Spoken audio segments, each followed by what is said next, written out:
अस्सलाम वालेकुम friends, everyday science YouTube channel की एक नई वीडियो में मैं आप लोगों को खुशामदीद कहता हूँ। दोस्तों, आज की इस वीडियो में हम 9th क्लास की कंप्यूटर की पेयरिंग स्कीम में बात करेंगे, जो कि आप लोगों को एनुअल एग्जाम यानी कि सालाना इम्तिहान 2026 में स्मार्ट सिलेबस के मुताबिक आना है। तो सबसे पहले हम ना फिर एमसीक्यू की बात करते हैं। जो हमारे पास कंप्यूटर का पेपर होता है वो टोटल 50 नंबर का पेपर होता है। तो उसमें फिर जो एमसीक्यूज आते हैं वो टोटल 10 नंबर के आते हैं। उनकी डिवीजन कुछ इस तरह से होगी।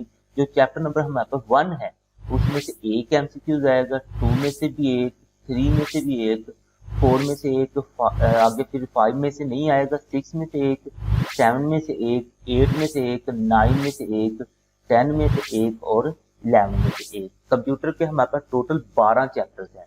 पांचवें और जो 12वें चैप्टर में से कोई एमसीक्यू नहीं आएगा, तो बाकी सब में से एक एक आ जाएगा। अब हम चलते हैं शॉर्ट क्वेश्चन की डिवीजन की तरफ। तो शॉर्ट क्वेश्चन का जो पहला पोर्शन होता है वो पेपर का होता है जी क्वेश्चन नंबर 2। अब इसमें टोटल हमारे पास ना कि 6 शॉर्ट क्वेश्चन आने हैं, जिनमें से हमने कोई से 4 हल करने हैं और हर जो शॉर्ट क्वेश्चन है वो 2-2 नंबर का होगा। तो इसका मतलब है कि ये वाला जो सेक्शन है ये टोटल 8 नंबरों का सेक्शन होता है। अब इसकी डिवीजन कुछ इस तरह से होगी। ये जो चैप्टर नंबर 1 है उसमें से एक आएगा, 2 में से 2, 3 में से 2 और 4 में से एक। इस तरीके से टोटल 6 बनते हैं, जिनमें से हमने कोई से 4 हल करने हैं। इससे आगे चलें तो इसी का जो दूसरा पोर्शन और पेपर का क्वेश्चन नंबर जो 3 होगा उसमें भी हमारे पास 6 शॉर्ट क्वेश्चन आएंगे, जिनमें से हमने कोई से 4 हल करने हैं। इनकी डिवीजन कुछ इस तरह से होगी। चैप्टर नंबर 5 में से एक, 6 में से 2, 7 में से 2 और 8 में से एक। ये भी टोटल फिर 6 बनेंगे, जिनमें से हमने कोई से 4 हल करने हैं। इसके बाद जो हमारे पास क्वेश्चन नंबर 4 होगा तो उसमें भी हमारे पास शॉर्ट क्वेश्चन 6 आएंगे, जिनमें से हमने कोई से 4 हल करने हैं। तो ये फिर इनकी डिवीजन कुछ इस तरह से। चैप्टर नंबर 9 में से 2, 10 में से एक, 11 में से एक और 12 में से 2।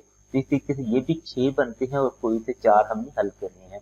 इस तरीके से हमने देखा कि जो एमसीक्यूज थे उसके 10 नंबर थे। शॉर्ट क्वेश्चन के जो 3 क्वेश्चन है हर में से हमने 4-4 हल करने हैं, तो 12 और 12 को 2 से तरफ दें तो 24।